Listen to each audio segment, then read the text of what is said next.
मैं एक बार फिर से आप लोगों का और जो वेबकास्टिंग पे लाइव देख रहे हैं सबका स्वागत करता हूं।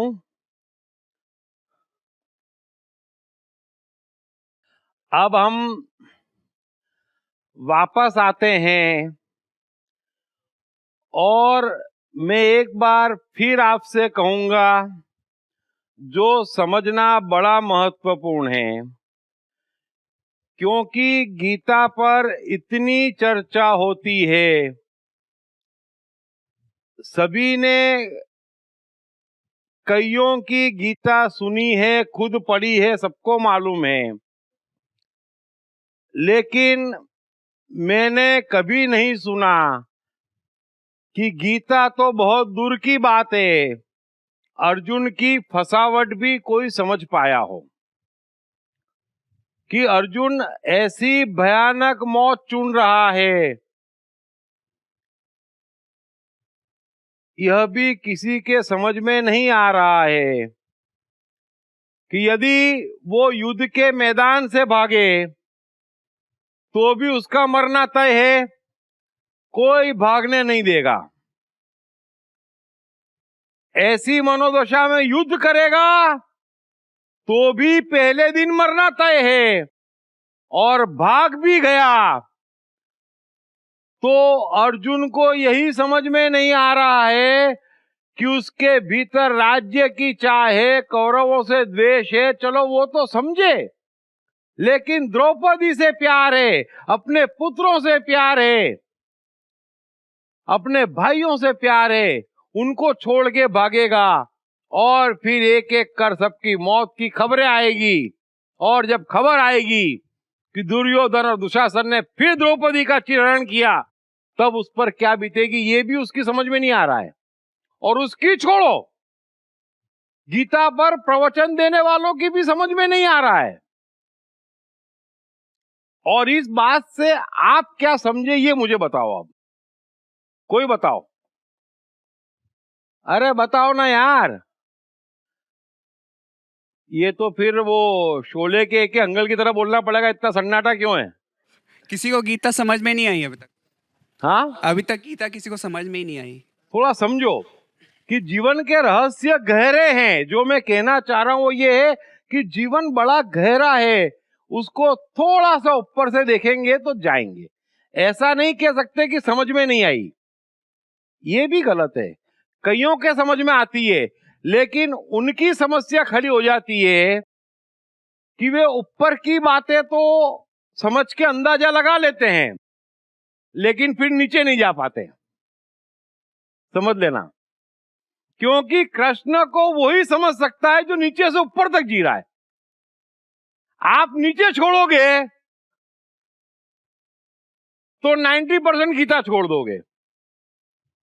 इसलिए यह भी नहीं कह सकता कि गीता समझ में नहीं आ रही है, लेकिन कृष्ण एक संपूर्ण है। कृष्ण वो है जिन्होंने यहां से लेकर यहां तक पूरा जीवन जिया है, और कृष्ण पूर्ण जीवन की बात करते हैं। और कृष्ण की निगाह से देखेंगे तो दूसरे जितने भी आप जिनको भगवान कहते हैं, चाहे कृष्ण हो या मैं हूं, मुझे भी उनमें से कोई मंजूर नहीं है, आधे हैं। इसीलिए कृष्ण को एकमात्र पूर्ण अवतार कहते हैं। आधे हैं, पीछे की स्लेट तो सबकी खाली है। ये बात समझ में आ रही है?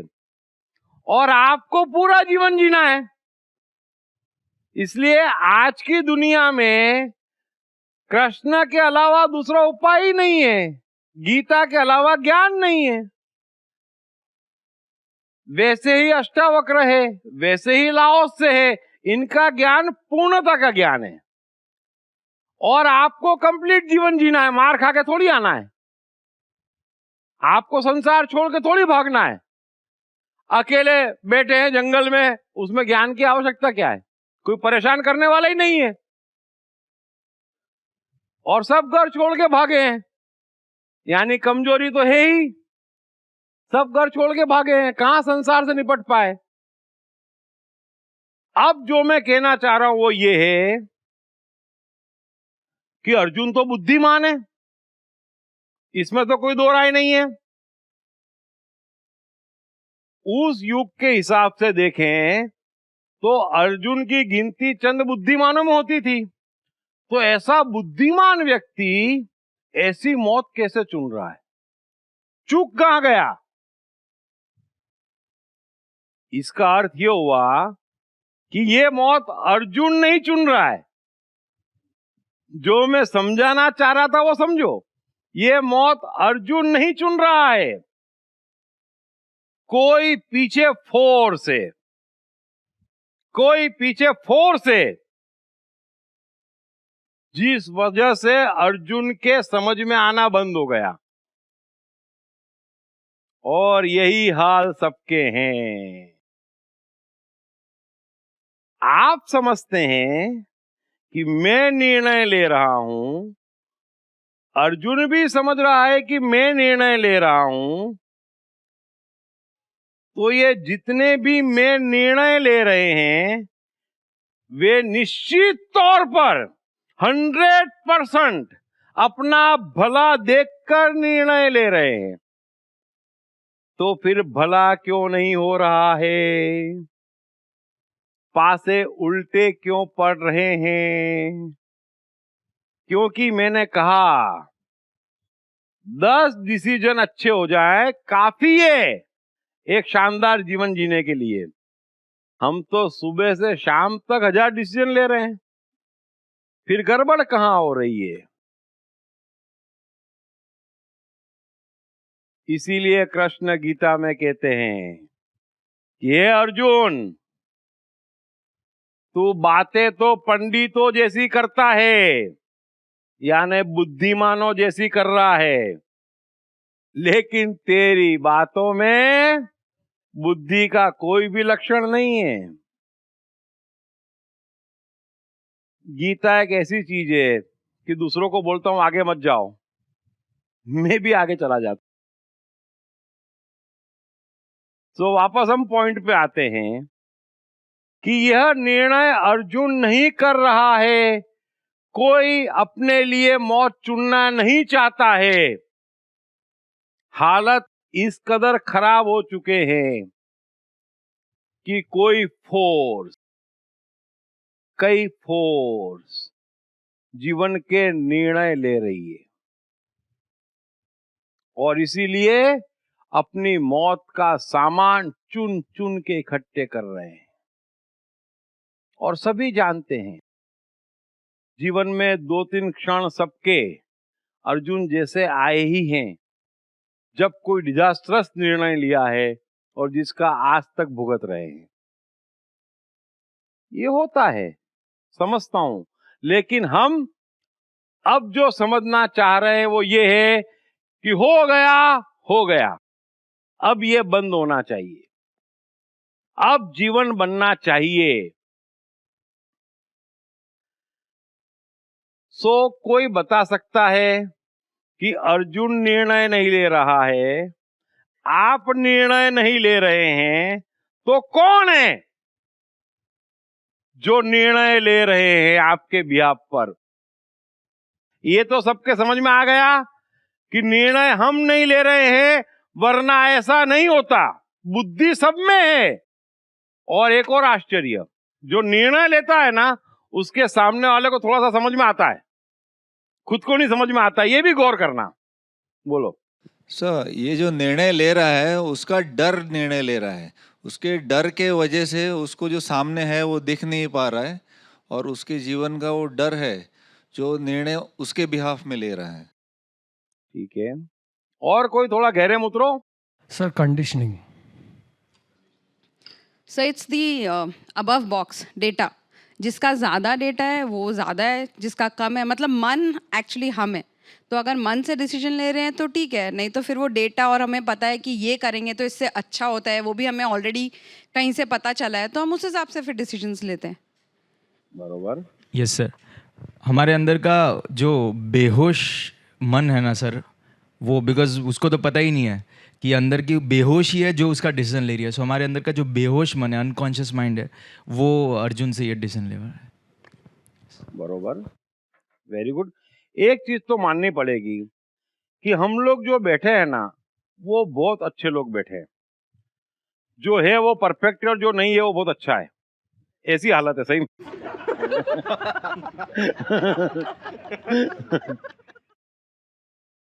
बोलो।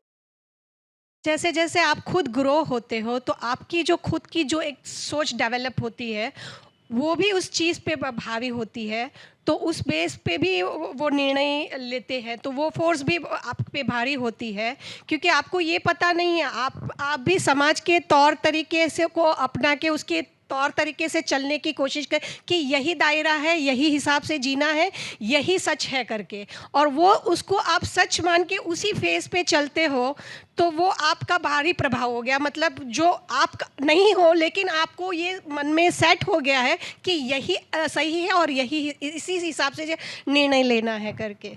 अच्छी बात है। दीप त्रिवेदी द्वारा लिखित मैं गीता हूँ है Amazon की नंबर 1 बेस्ट सेलर। साथ ही भारत के प्रमुख बुक स्टोर्स में भी मैं गीता हूँ है एक बेस्ट सेलर। मैं गीता हूँ भगवत गीता की साइकोलॉजी पर संपूर्ण 700 श्लोकों की एक अभूतपूर्व व्याख्या। देखो, अब है ना, बड़े ध्यान से समझना। हम पहला स्टेप ले रहे हैं डिसीजन पे, और अब सबके समझ में आ गया होगा कि मैंने गीता क्यों कही। सिर्फ स्टार्टिंग है ना, कि डिसीजन। सारा खेल निर्णय का है। सही निर्णय सही काम, गलत निर्णय गलत काम। अब थोड़ा सा समझना कि निश्चित ही है, हम मानते हैं कि ऐसा ऐसा हमारा बॉक्स है, बरोबर है। अब ये हम हैं, बरोबर ना। अब सबसे पहला प्रभाव, सबसे पहला निर्णय जो हमारे जीवन का कर रहा है वो कौन है, समझ लेना। डीएनए, जीन्स, बरोबर है। समझने की कोशिश करना। डीएनए और जीन्स ऑलरेडी हमारे भीतर है, जिस कारण से हम अस्तित्व में हैं, और वो एक अथॉरिटी है जो हमारे निर्णय ले चुकी है और ले रही है। दिक्कत ये है कि ये सारी शिक्षाएं कायदे से 8वीं क्लास के बच्चे को दे दी जानी चाहिए, जो मैं डिस्कस कर रहा हूं। वरना तो बहुत बहुत और बहुत लेट हो जाता है आदमी।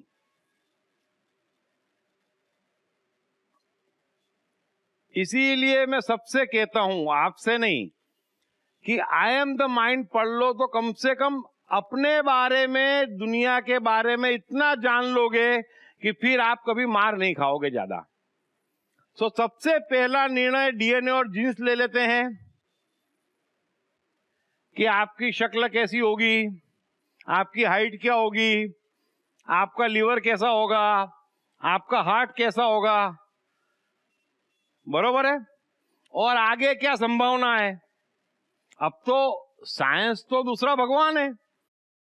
अब तो डीएनए की, जीन्स की रिपोर्ट भी आ जाती है कि भाई क्या क्या संभावनाएं आगे है, क्या क्या आप लेके आए हो। तो ये पहली चीज है जो जीवन के निर्णय ले रही है, और इसका हर एक को कुछ ना कुछ तो पता है ना, कुछ ना कुछ तो पता है ना सबको, कुछ ना कुछ तो।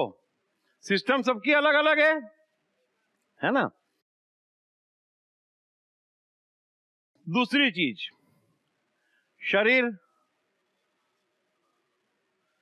वो भी निर्णय ले रहा है। हाँ, ध्यान से समझना, शरीर भी निर्णय ले रहा है।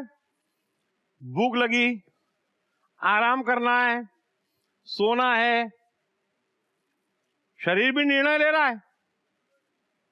है ना। अब अपने भीतर झांको, बड़ा महत्वपूर्ण चैप्टर है। बस समझो, 10-12 साल के बच्चे को ये समझ में आ जाना चाहिए, सिखाया जाना चाहिए, लेकिन किसी को मालूम ही नहीं है। तो शरीर भी निर्णय ले रहा है। अच्छा, कोई शांत नहीं बैठा है। डीएनए जीन्स 24/7 एक्टिव है ना? शरीर 24/7 एक्टिव है। ठीक है। फिर आओ इंद्रियां, ये भी निर्णय ले रही है और बहुत जोर से निर्णय ले रही है ना? ले रही है ना? और तभी हम कहते हैं ये चाहिए, वो चाहिए, ये खाना है, वो खाना है। जोर जोर से निर्णय ले रही है वो भी, और वो भी 24/7 एक्टिव है। जरा सी बदबूदार जगह ले जाओ, नहीं नहीं नहीं नहीं, भगाओ भगाओ भगाओ भगाओ। समझ में आ रही है बात? निर्णय इंद्रिया भी ले रही है और 24/7 ले रही है। लेने दो। फिर यहां पर आपका सुपर कॉन्शियस माइंड है।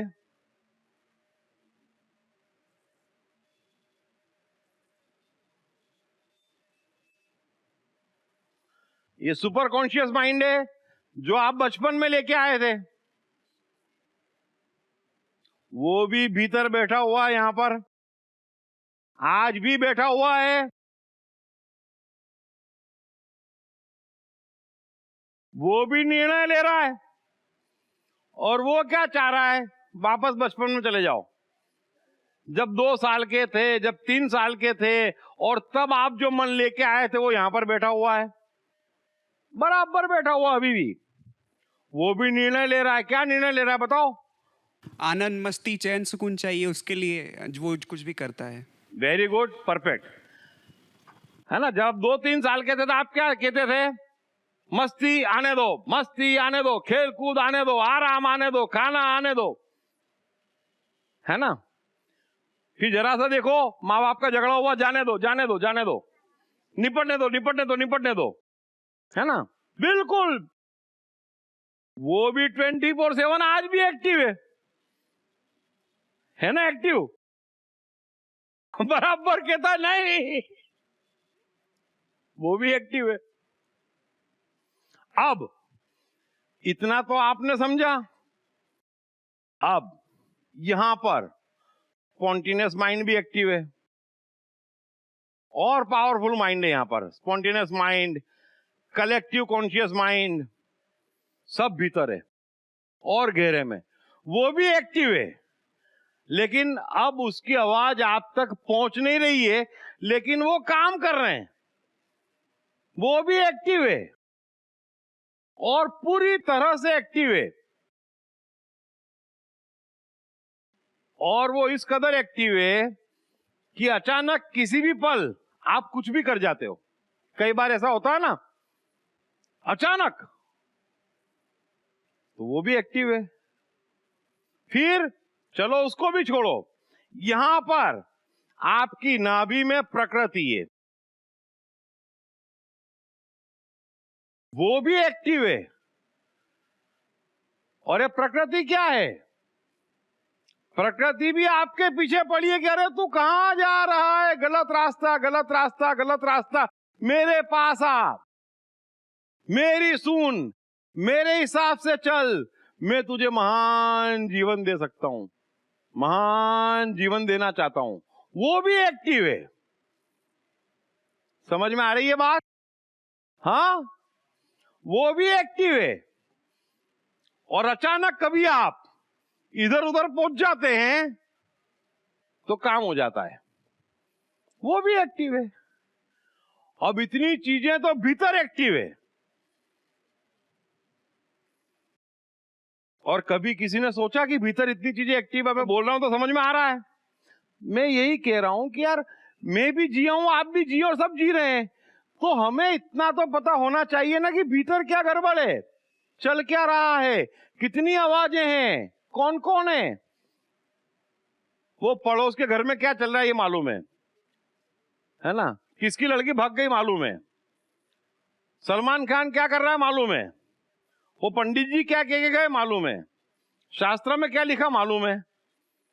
ये क्यों नहीं मालूम है कि 1 2 3 4 5, और बाप रे बाप, इतने लोग एक साथ 24/7 एक्टिव है। लेकिन इतने से काम नहीं चल रहा है, नहीं चल रहा है ना, इतने से काम नहीं चल रहा है। तो फिर यहां पर बुद्धि, अरे बाप रे बाप, वो भी एक्टिव हो जाती लपक के। और बुद्धि तो सबको मालूम है ना, फर्क तो मालूम है ना बुद्धि का। जो कुछ भी आप आंख से देखते हैं, कान से सुनते हैं, वो सब बुद्धि के कार्य क्षेत्र में आता है। बच्चे कान से सुनते कम हैं, आंख से देखते कम हैं। क्यों? क्योंकि उनकी बुद्धि कमजोर है। ये भी समझ में आ रहा है? फिर आप चिल्लाते रह जाते, तेरे को 100 बार समझाया, वो बोले मैंने सुना ही नहीं, कान कमजोर हैं। समझ लेना समस्या क्या है। आपको लगता है अरे लेकिन उसके कान कमजोर है, वो सुनता ही नहीं है। कान आपके मजबूत है, और इतने मजबूत है कि किसी को बुद्ध कुछ कान में कह गए वो भी आप सुन रहे हो। समझ लेना कान कितने मजबूत है, ये मैं बता रहा हूं। दीप त्रिवेदी द्वारा लिखित मैं गीता हूँ है Amazon की नंबर 1 बेस्ट सेलर। साथ ही भारत के प्रमुख बुक स्टोर्स में भी मैं गीता हूँ है एक बेस्ट सेलर। मैं गीता हूँ भगवत गीता की साइकोलॉजी पर संपूर्ण 700 श्लोकों की एक अभूतपूर्व व्याख्या। बुद्ध के जीवन का एक किस्सा सुनाता हूं, चलो। एक दिन बुद्ध शांति से बैठे थे, तो एक व्यक्ति आया बेचारा, और एकदम मरियल था। और बुद्ध के पास सब जने इसीलिए आते थे क्योंकि वो ईश्वर में मानते नहीं थे, हिंदू धर्म के खिलाफ थे। तो जिज्ञासा से आते थे कि ये क्या बात है। तो आते ही पूछते, अच्छा भगवान नहीं है? तो उस मरेल ने भी पूछा। अब जैसा कि मैंने बताया कि कृष्ण हो या बुद्ध, जो सामने व्यक्ति है वो उनके लिए भगवान है। और वो बेवकूफ पूछ रहा है भगवान नहीं है क्या? अब बुद्ध क्या जवाब दे? क्योंकि बुद्ध की आंखों में है कि तू भगवान है। तो बुद्ध ने कहा भाई भगवान है तो सही। तो बोले मुझे मिलना है, मुझे भगवान चाहिए। बोले मिल जाएगा, 15 दिन की बात है। तुम्हें क्या करूं? तू ऐसा कर, दिन रात खा। अब मरियल आदमी था, गया खाना पीना शुरू किया, लाइफ आ गई। लाइफ आ जाती है, फिर कोई पूछने नहीं आता भगवान है क्या, कोई पूछने नहीं आता। ये सब पक्के साइकोलॉजिस्ट हैं, बुद्ध हो कि कृष्ण हो या क्राइस्ट हो। ठीक है भाई। अब हुआ ऐसा कि कुछ देर बाद एक मोटा आदमी आया जिससे चला भी नहीं जा रहा था और सांस फूल रही थी। फिर वही भगवान है क्या? फिर वही बात। बुद्ध ने बोला है मिलना है, मिलेगा, लेकिन 2 महीने लगेंगे, क्योंकि हालत ऐसी थी बेचारे की। तो बुद्ध ने बोला देख, तू दिन में 1 बार 2 फल खा, 2 महीने तक यही कर और कुछ मत खा, फिर भगवान से मिलवा दूंगा। बराबर है, ठीक है भाई, भगवान से मिलना है। अब फल वल खा के वो फिट हो गया, उसको भी भगवान से कहाँ मिलना है? नहीं मिलना है। तो आनंद जो बुद्ध का शिष्य था वो वहीं बैठा था। वो बोले प्रभु मैं कंफ्यूज हो गया। बोले क्यों, क्या हुआ? बोले आप एक को कह रहे हो उपवास कर, दूसरे को बोले खाना खा। बुद्ध ने उसकी तरफ देखा, मैंने तेरे से कुछ कहा? अब इतने मजबूत कान है, समझ लेना। अब वो अब कौन कब का प्रभु जी कह के गए। हाँ अरे भाई, प्रभु जी जिसको कहे गए वो चला गया, प्रभु जी भी चले गए, अब तुम क्यों परेशान हो रहे हो भाई? तो ये कान है, फिर ये आंख है, और यहां से जो कुछ भी करते हो बिना अपवाद के वो बुद्धि में फिट हो जाता है। अब इतना जीवन जिए हैं, जिए हो ना, खूब सुना है, खूब देखा है, खूब जाना है, और खूब समझा है ना। बाप का माल है कान और आंख, आने दो आने दो आने दो आने दो। बुद्धि लगाते ही नहीं है, चलते रास्ते, हाँ चलते रास्ते, आने दो आने दो। अरे भाई ये बुद्धि से कनेक्टेड इंस्ट्रूमेंट है, थोड़े डेंजरस है, लेकिन आने दो। लो आ गए। अब यहां पर एक मन बन गया। ये डेटा जितने भी आपने आज तक डाले हैं, जितने भी डेटा डाले हैं, इस बात को समझना, जितने भी डेटा आपने डाले हैं आपका एक मन में स्टोर हो गए। यहां पर सब डेटा यहां पर स्टोर है। और मैं तो कंप्यूटर देख के बता देता हूं कितने डेटा स्टोर है। और वो डेटा भीतर पड़े हैं, जैसा कईयों ने बताया, 2-3 जनों ने बताया कि कंडीशनिंग यानी कि डेटा, इसी को कंडीशनिंग कहते हैं। तो बुद्धि ने, ये तो इंस्ट्रूमेंट हम लेके आए थे, ये सब तो बराबर है, लेकिन ये कम पढ़ रहे थे, तो खूब समझा और खूब देखा, खूब जाना और डेटा डाल दिए। अब ये इतने डेटा अंदर पड़े हैं, इतने डेटा अंदर पड़े हैं जिसका हिसाब नहीं है। अनलिमिटेड डेटा हर एक के अंदर पड़े हुए हैं। और मनुष्य का दुर्भाग्य ये है कि कोई भी बात यदि बोली जाती है, कही जाती है और आपके पास डेटा आता है, मतलब वो आदमी अज्ञानी है, आपका दुश्मन है, सोया हुआ है। बात समझ में आ रही है? और आपने तमाम अज्ञानियों को सम्मान दे रखा है। इसीलिए मैं बार बार चंद नाम लेता हूं कि भैया कृष्ण, भैया क्राइस्ट, भैया लाओस से, भैया अष्टावक्र, भैया कबीर। फिर रुक जाओ, थोड़ा थम जाओ, सांस लो, इतना तो बचा लो पहले, है ना।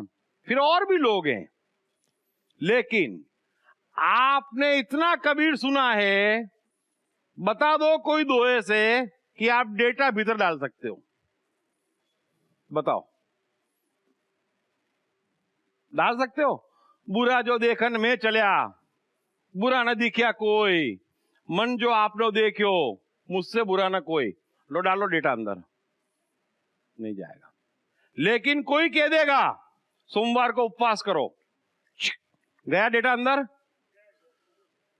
तो ज्ञानी अज्ञानी का फर्क समझ रहे हो? मेरे को 10,000 घंटे सुन लो, डेटा डालो, जब भी पूछूंगा क्या बोला था, नहीं मजा आया। समझ गए, सुधर गए। तो ये प्रकृति की बहुत बड़ी कला है, ये आसान नहीं है। तो फिर क्यों जब आपको मालूम नहीं है कि डेटा कितना डेंजरस है, तो आप डेटा देने वाली बातें करते क्यों? उनकी छोड़ो, आपको कान और आंख को इतना एक्टिव करने की जरूरत क्या है? बुद्धि के कारण। और बुद्धि क्या है? सब जान लूं, सब समझ लूं, जितने मूर्ख बनाने वाले हैं सबसे शिक्षा ले लूं, कोई रह ना जाए, ढूंढ ढूंढ के लाते हैं। अच्छा, कई बार तो नाम भी नहीं सुने होते हैं, इन्होंने ऐसा कहा, ये कौन है यार, मालूम भी नहीं पड़ता, ढूंढ ढूंढ के लाते हैं। अब ये सब डेटा अंदर भरे हुए हैं, सब डेटा अंदर भरे हुए हैं। अब भीतर की फोर्स और बाहर की फोर्स, अब आपके भीतर है ये,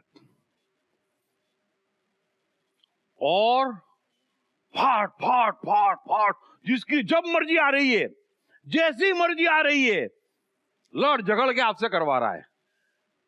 आपको मालूम ही नहीं है, उनको लेना देना नहीं है, समझ लेना। आपको मालूम नहीं है, उनको लेना देना नहीं है। अब अपने आप ही बोल रहे हैं ऐसा हुआ, फिर मेरी ये समस्या है, फिर मेरे घर में ये हुआ, फिर मैंने कैरियर चुना। अरे पण इतनी समस्याएं नहीं है जीवन में, प्रकृति ने जीवन बड़ा आसान बनाया है। समस्याएं आपने खड़ी कर दी है जमाने भर की, आपने समझा नहीं, आपने कुछ जाना नहीं। जो जानने वाली बात थी वो जानी नहीं। क्यों नहीं समझते?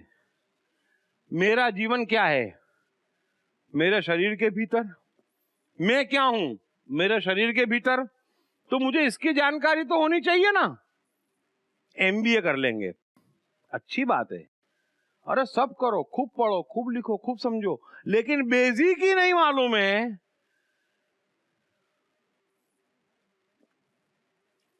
अब हालत कैसी हो गई है? अर्जुन की तरह। त्वचा जल रही है। अरे क्यों जल रही है भाई? मुख सूखा जा रहा है। क्यों सूखा जा रहा है? क्योंकि भाइयों पे प्रेम उमड़ रहा है। आप सुनो लॉजिक। मुख क्यों सूखा जा रहा है? भाइयों पे प्रेम उमड़ रहा है।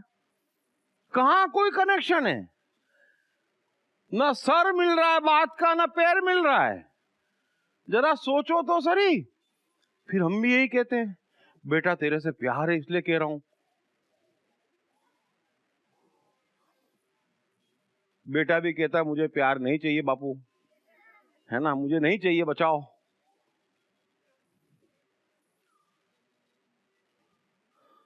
इतनी बुरी हालत अब हो गई है कि दर्द होता है कि अरे क्यों ये हालत कर ली अपनी, क्यों ये हालत कर ली। अब आप एक चीज करके बता दो, जरा समझो। कृष्ण भी अर्जुन से यही कह रहे हैं कि तेरे भीतर तूफान है, तेरे हाथ में है क्या? तू जो कुछ भी कह रहा है, कर रहा है, चाह रहा है, जरा होश ला, जरा समझ। अब तो तूफान तेरे से करवा रहा है, अब तो तूफान तेरे से करवा रहा है। और कैसा तूफान है? सामने साक्षात कृष्ण खड़े हैं, वो समझा रहे हैं, लेकिन तूफान, भीतर एक तूफान है। और ये तूफान इतना खतरनाक है, गौर कर लेना आज के बाद ये तूफान कितना खतरनाक है।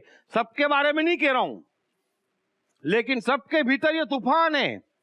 जो वाकई आपका दोस्त है, जो वाकई आपका प्रेमी है, जो वाकई आपका हित चाहता है, तूफान को वो सबसे पहले दुश्मन नजर आता है। सोच लो तूफान कितना खतरनाक है। समझ में आ रही है बात? अनुभव है ना कि नहीं है? ये है ना, जो वाकई आपका दोस्त है, लेकिन तूफान की आपसे दोस्ती नहीं है। ये तूफान आपको मारने के लिए है और उसका पूरा कंट्रोल है। अब मालूम ही नहीं पड़ रहा है। डीएनए, जीन्स, इंद्रियां, शरीर, 1 मन, 2 मन, 3 मन, 6 मन, बुद्धि, अहंकार, और फिर अहंकार सबसे खतरनाक। अरे बाप रे बाप, इन डेटा से विकृत मन तो बन ही रहा है। वहां डेटा तो स्टोर ही जो अपना काम करे चले जा रहे हैं। साथ में अहंकार, बाप रे बाप। और अहंकार आपको समझाने में लगा रहता है 24 घंटे। खबरदार, जो तू कर रहा है वो सही, बस। मालूम भी पड़ जाता है कि हम गलत कर रहे हैं, मालूम भी पड़ जाए कृष्ण ठीक कह रहे हैं, तो भी अर्जुन मानने को तैयार नहीं है। इतनी बुरी हालत है कि अब मैं बैकआउट करूंगा तो क्या? 30 साल से उपवास कर रहा हूं, 40 साल से मंदिर जा रहा हूं, समझ में आ भी गई, कुछ सद्भाग्य है, मैं भी समझा देता हूं, समझ में आ भी गई, फिर अहंकार आता है, मानना मत, नाक कट जाएगी। अब नाक संभालूं कि जीवन संभालूं? अहंकार, गौर करना कितना मरवाता आपको अहंकार। नहीं करने देगा। एक नहीं 1000 दुश्मन, करोड़ दुश्मन भीतर लेके बैठे हो। मालूम है कि अपने हित में है, मालूम है कि अच्छा आदमी है, फिर भी उससे झगड़ पड़ेंगे। ये सब कौन करवा रहा है? दीप त्रिवेदी द्वारा लिखित मैं गीता हूँ है Amazon की नंबर 1 बेस्ट सेलर। साथ ही भारत के प्रमुख बुक स्टोर्स में भी मैं गीता हूँ है एक बेस्ट सेलर। मैं गीता हूँ भगवत गीता की साइकोलॉजी पर संपूर्ण 700 श्लोकों की एक अभूतपूर्व व्याख्या।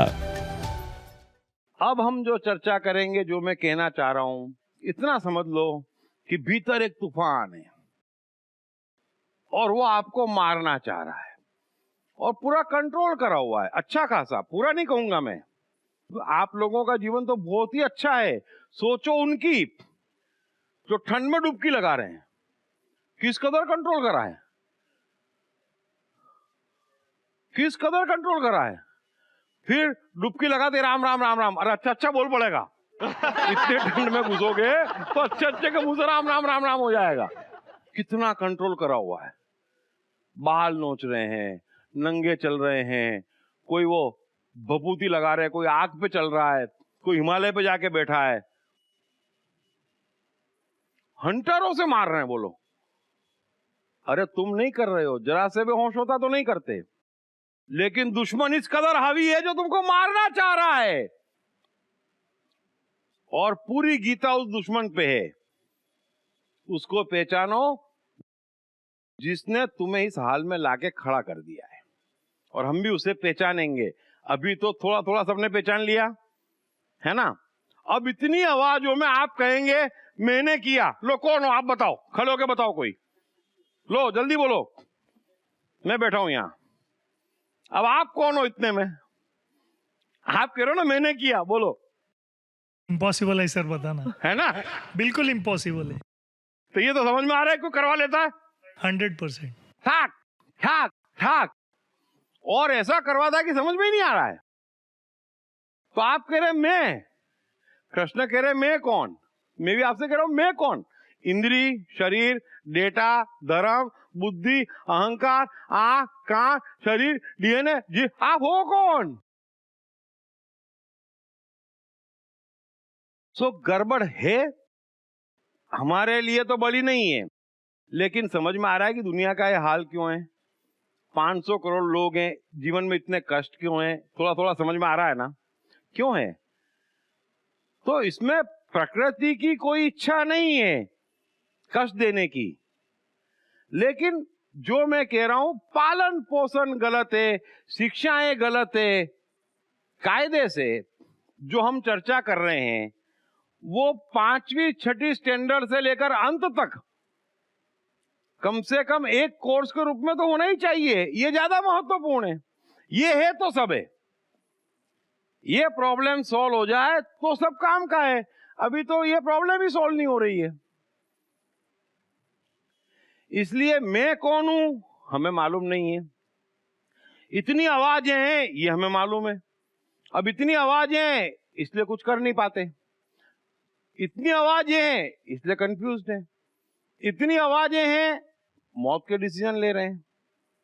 अब समझ में आना बंद हो गया है। और मैं यहां बैठे बैठे आपके ये जो डेटा है और आपकी ये जो सिस्टम बिगड़ गई है उसमें आप कहीं खो गए हो, और वो जो आप हो जो आज खो गया है भीतर कहीं, वो आपका मित्र है। बस अब हम जो चर्चा करेंगे वो यही कि कैसे मैं आपको अपने मित्र से मिलवा दूं। कृष्ण भी गीता में यही कर रहे हैं। अर्जुन के भीतर भी एक मित्र है जो जानता है कि दिल खोल के युद्ध कर लूंगा तो प्रॉब्लम सॉल्व, लेकिन वो कहीं खो गया है और फोर्स डिसीजन ले रही है। कृष्ण चाह रहे हैं कि फोर्स को हटा, मैं तेरी फोर्स को मार दूंगा, तुझे तुझसे मिलवा दूंगा, फिर क्या करना, ये पूछने की बात ही नहीं है, वो तो आप जानते हैं। बात समझ में आ गई? क्या करना ये आपके भीतर एक आप है जो जानता है, उसे पूछने की आवश्यकता नहीं है क्या करना। सिर्फ ये जो फोर्स डिसीजन ले रही है उसको हटाना है। इसीलिए मैं कहता हूं लाओ से को सुनो, अष्टावक्र को सुनो, गीता पढ़ो, कबीर पढ़ो, मधुशाला पढ़ो। मधुशाला कितना ने पढ़ी आज तक? पढ़िए, वेरी गुड, समझ में आती है? ठीक है, देखेंगे अभी मौका मिलेगा ना तो शॉर्ट में मधुशाला कवर करूंगा मैं। आपको ये पूरा science doctor Harivansh Rai Bachchan the great की भाषा में ठक ठक, और जब कवि कहता है ना तो बात मजे से अंदर घुसती है। अब मैं तो कवि नहीं हूं तो बड़ा सहारा लेते हैं हम, समझ लेना, है ना। पूरी एक किताब लिखते हैं, फिर एक कवि होता है, गालिब होते हैं, साहिर होते हैं, है ना, उमर खयाम होते हैं, 2 वाक्य में वही बात कह जाते हैं और अपन देखते रह जाते हैं। अरे होता है ना। तो ये कवि है। हमेशा ध्यान रखना भगवान आर्टिस्टों के दिल में बसा है।